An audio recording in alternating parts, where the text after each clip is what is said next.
uno musi rero ni vendredi bashobora gutegura agapla keza koroshe cyane nka Agafi. Reka rero tubereke ingene umuntu ashobora gutegura agafi mu buryo bworoshe kandi bwiza cyane kazi.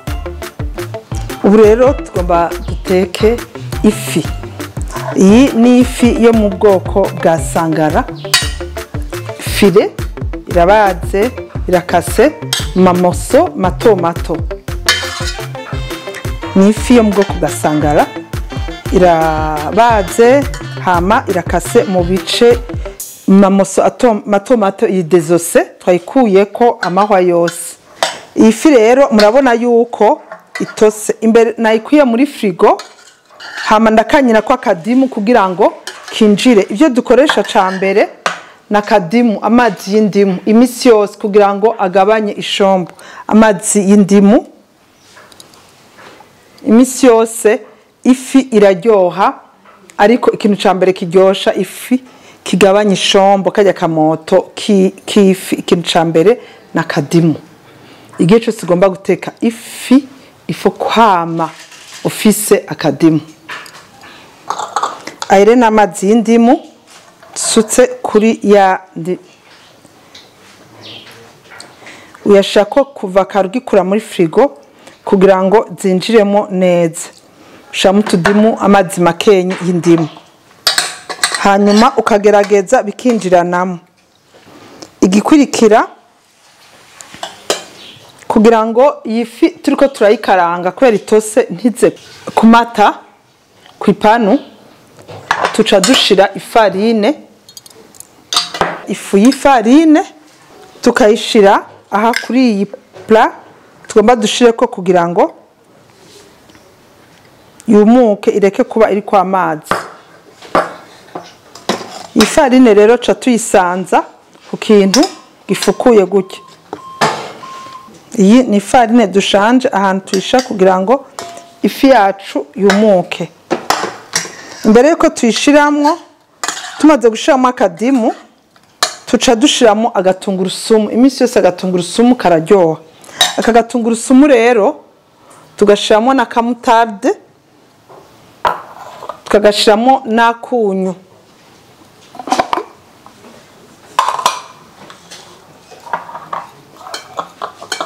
Shama akunyu gake cyane, gakeye. Ntushamo umunyu mwinshi abantu benshi badakunda umunyu. Turashamo akunyu muri ka gatungurusumu. Nta birungo byinshi ukeneye gushira mu ifi kuko ifi irifitiye ibirungo vyayo. Ni juste indimu hanyuma agatungurusumu, akunyu, unaho ngo bashemo mutarde. Na mutarde iraryosha ifi. Shamo ikiko kinini kimwe kirakwiye. Ibi rero ngira ndabivange. Murabona ko harimo agatungurusumu n'akunyu. Ndiko ndabivanga kugira ngo binywane muri ino mutarde. Umunyu iyo kenshi usukiriye ku ifi usanga wamase ahantu hamwe.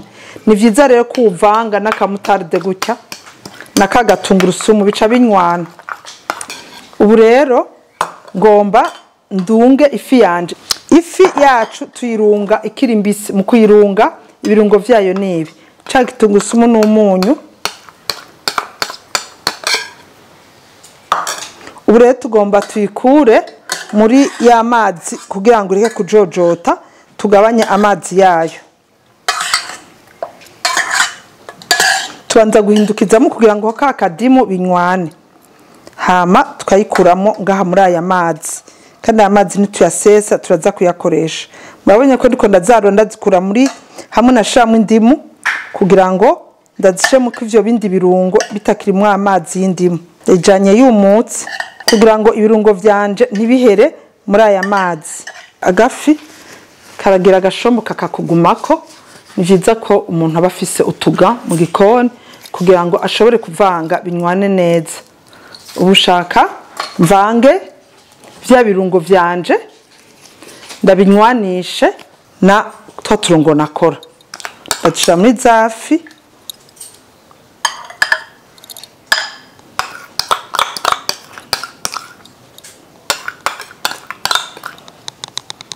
mana ko vyumutse vyose bituma vyifixa neza bidahera mu mazi.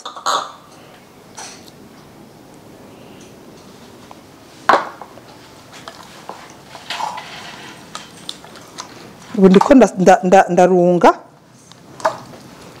ifi yanje kugira ngo ibirungo vyinjiremo. Kora ko vyumutse birafata neza bigafata kwifi. Manya kwifi iriko irahinduka. Ndiko ndashaka vya birungo kugira nze kubikarangana. Ndagerageza hose kugira ngo uri ifi wese imuryohere. Ndagerageza ivyo birungo bikaja ku mafi yose ntagira ifi nimwe isigara itaronse. Nizo musi ndazirondera nkavanga. Mabonye nyene ndiko ndabivanga. Zafi zanje zose nazishize ko vya birungo. Ubu rero izifi kugira ndazikarange yamazi yanje sindayasesa ndaza kuyakoresha. Yamazi arimo akadimu amwe yarimo zafi. Imbere ko ndazikaranga shako kaga kuri ya farine kugira ngo ntizize kumata ku ipano. Yafi ndayishirako gutya. Zafi zose murana ko vya birungo birimo. Ndiko ndasanza kuri ya farine kandi kwera vya birungo vyumutse bica vyifixa mu ifi nta nahamwe bije. Hama ikacigira kanovera. Ndiko ndahindukiza kugira ngo ibice vyose bije ko kaga farine gatume itaza kumata ku ipanu. Bana ngere ndiko ndahindukiza kugira ngo ntagiye na hamwe hasiga hatari kwa gafarine. Imbere yuko nkaranga ndihasura ko ifi yanje yose yaciye mu gafarine bituma kandi twa turungo twanje tudasigara no mu mavuta. Turafixe naka gafarine nashizeko.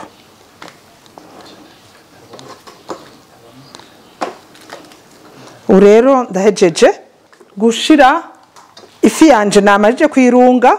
Unaho ndayishize kwa gafarine kugira ngo nishwanyukire mu mavuta. Nta kindi ifarine ikora. Ituma ikirungo cayo kigumamwo kandi ituma idashwanyukira mu mavuta. Kora yuko itose. Ubu rero ndahejeje kuzirunga, ndahejeje no kuzisha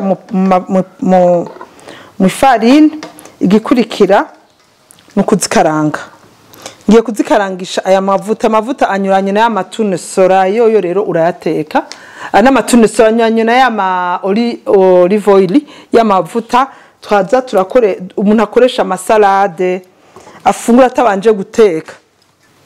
Aya nibikeneye kuyateka ariko ko izifi ziza gutekwa zigasha dukoresha aya amahoke beshi niko bayita. Amahoke canke amatune sora amavuta ushobora gutekesha ni nayo kenshi bakoresha amafiriti canke amasote.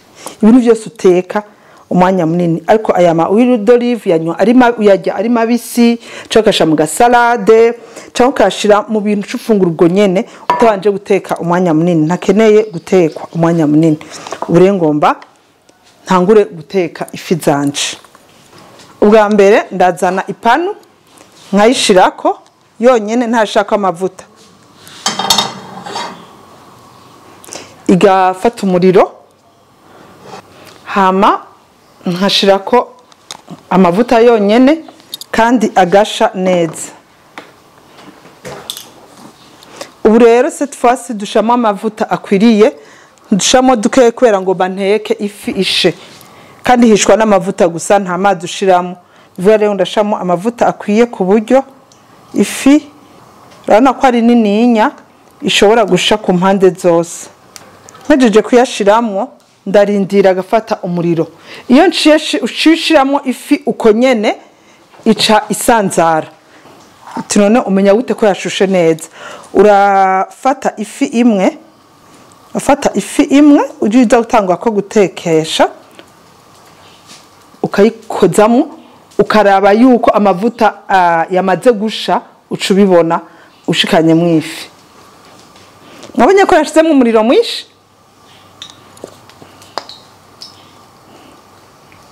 Numvise ko atana kimwe kigize ntarasha. Ni yaba yahiye aca agira bruit kandi aca duza ifuro hejuru. Ubure ntarasha. Mwavyumvise igituma amavuta akaba yashushe cyane ni kugira ngo iyo fi ishizemo nticisaba ishizemo mu mavuta akanye uko umuriro ujamo niko igendera sambuka niko rero usanga umuntu yatetse amafu gasanga yavungaguritse ifo kuyitora yumutse yose ndongeye ko agafarine kugira ngo zose zigende ziciye mu gafarine neza ubu nibaza yuko ariko arasha nabare kumwe na wumviriza ko wumviriza ntufa gutama n'ubu ntarasha neza umva ko buru bitanguye kuduga buhoro buhoro hasigaye gatonyi gusa iconye kiri très important mu guteka kiraza kutanga ifi yavungaguritse ifo kutanga morso ikwiye neza ngombwe ko umuntu akimenya icegeranya ifi na gafarine kandi bituma ibirungo vyawe bigumamwo nkumurana vya birungo nta namwe vyagiye vyagumye mu ifi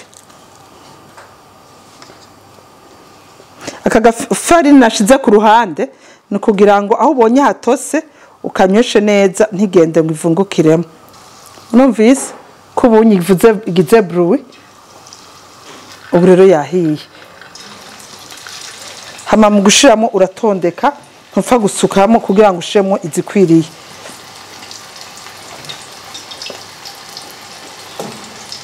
uko murayumva chaque fois ndi hasura ko agafarine kafashemo neza hama ikindi ntuzigerekeranya imwe yose ikwiye kwibera mu mavuta ukwayo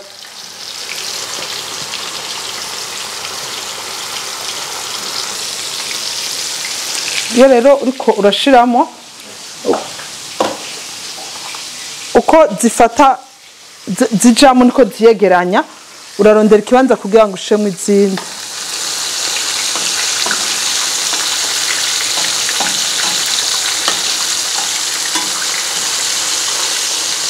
anako shagushamo izindi toujours ubanza gukoza mu gafarine kugira ngo ntishwanyukiremo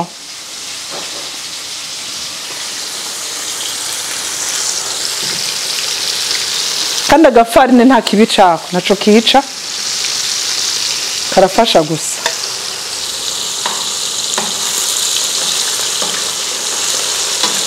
urayiraba ngene niko irafata irangi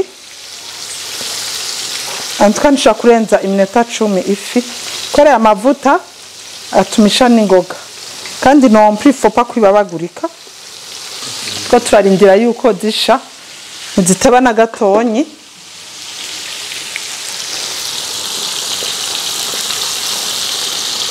ugira buhoro buhoro iyo ugize n'inguvu urabishwanyura ugira buhoro buhoro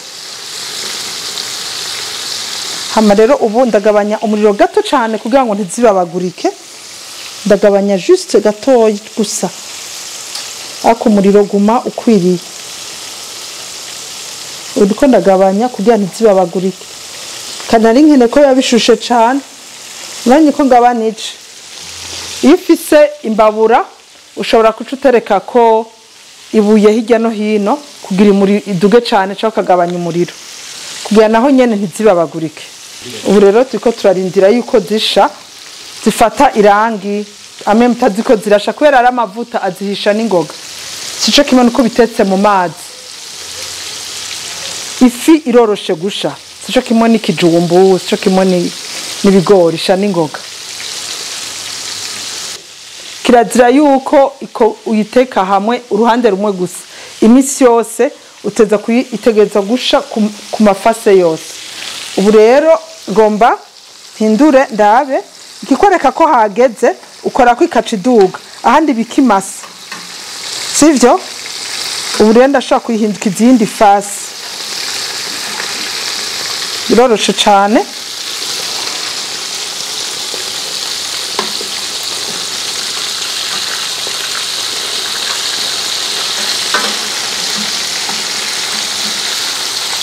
rero agira attention yishatse irataragurika ibona ikigumye urabura yiretse ibitaragera guhindukizwa mwabonye ko zafashe irangi urabona yuko zafashe irangi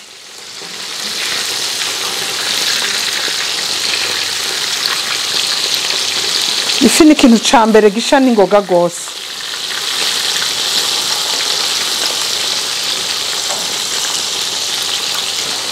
Urabona ko zafashe zahinduye ibara. Urabona ko zahinduye ibara. Zahinduye ibara ntizicera kwa kundi. Uravye biraboneka. Iri mbisi iraboneka.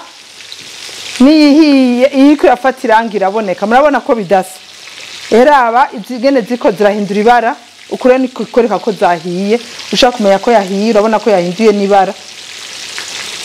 Ifi yacu yahiye ngomba ndayarura. Igihe cyose mu kuyarura urashaka ko papier gutya kugira ngo amavuta ase gusigara kuri iki gipapuro umuntu ntafungura amavuta menshi canke essuie-tout. Ure ndiko ndazarura izahiye ndazishaka urupapuro. Bakunzi bo kukaye ibintu biramose birahiye n'imisi bimose neza. Ndira gato yihangane turahishije. Ça sent bon. Merci. Ubu turiko turazarura. Murabona ko zitagorana ko zumutse zahiye ntizisigara zimase hasi. Uyitoye iciza. Iyo igifashe iba itarasha neza ucirindira gatoya. Izagiye mu mavuta bwa mbere zahiye. Iyo wumva ikigumye ntuyiforsa ibitarasha neza. Ako iyo yahiye icivamo neza yumutse. Murabona kubera ka gafarine yuko zitamase ifi yani. Ifi urabona ko yumutse. Turakomeza kuzarura. Iyo uhindukije imbere n'inyuma uraheza ukayarura nta bindi birebire. Si nkono ucanira nk'amateke n'ibijumbo. Ifi nico kintu ca mbere gisha n'ingoga.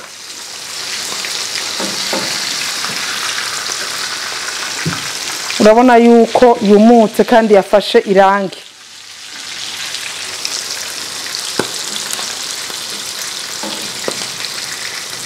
Urabona ko kumutse kandi kafashe irangi. Aha rero aka gapapuro amavuta acasigarako. Zose zahiye.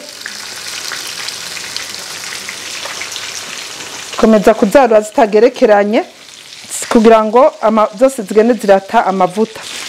Ifi yacu irumutse neza, irahiye kandi neza. Turayishaka kuri agapapuro kandi bibaye ngombwa urahindukiza kugira ngo amavuta yose aveko. Uyihindura ubwa mbere ukoresha ikiyiko.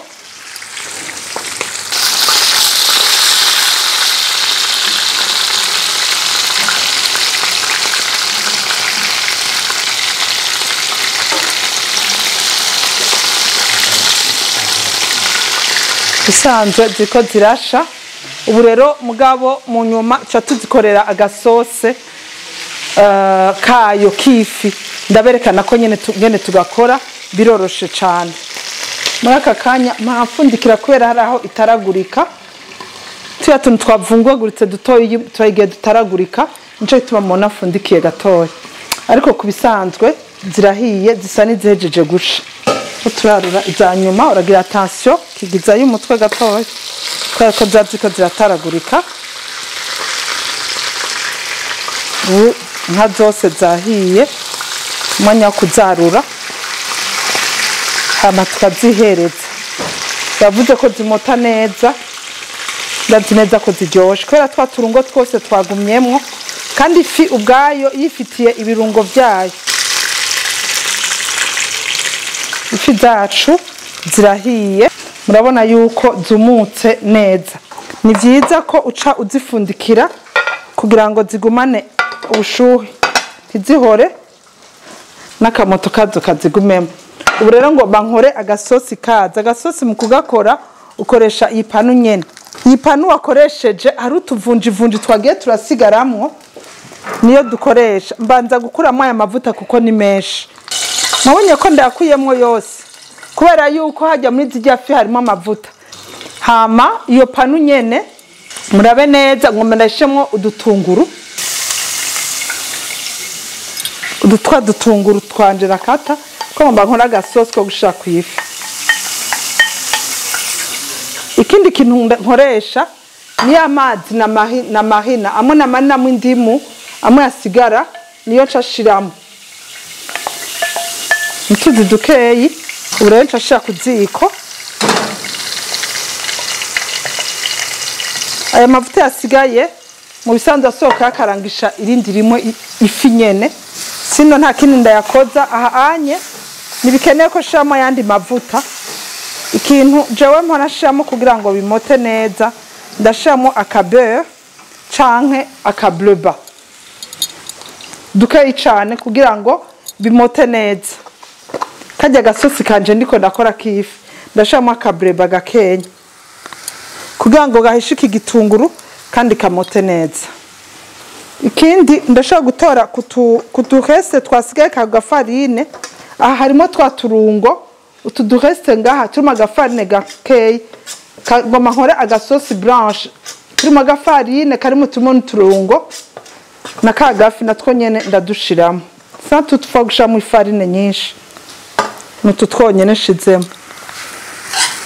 Nta buhinga burimo mu gukoresha bijya nyene naye nakoresheje y'amazi amwe yasigara muri yafi iri kwiravamo ibarafu.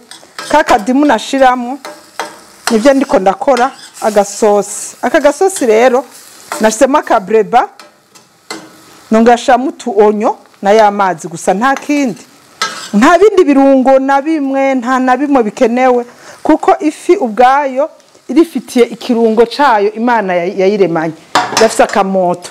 Ikintu ngomba shiremo ubu na mata ko nabaye ko ndiko ndakora gasosi blanche. Mabonye ko harimo agafarine kagiye karasigara ko kuri yo haje nayihindukirije nshizemo ifarine. Ikindi nshizemo rero na mata.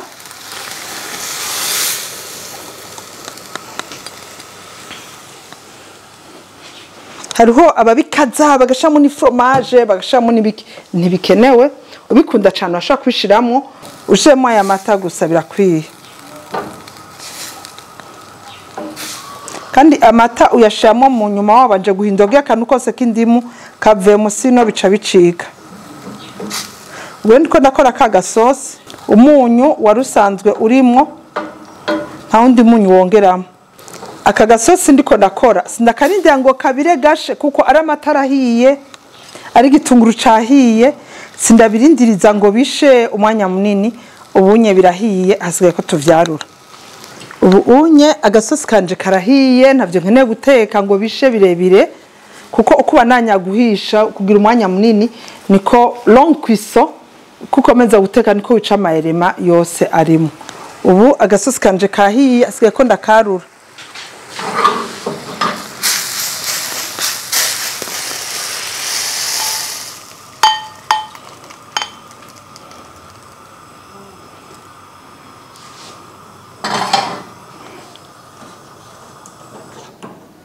Voilà, agasosi kanje ngaka kahiye, ugaserva hamwe ni poisson ntusukako kuko hari abantu badakunda amasosi bagakunda kumutsa. Turahishije.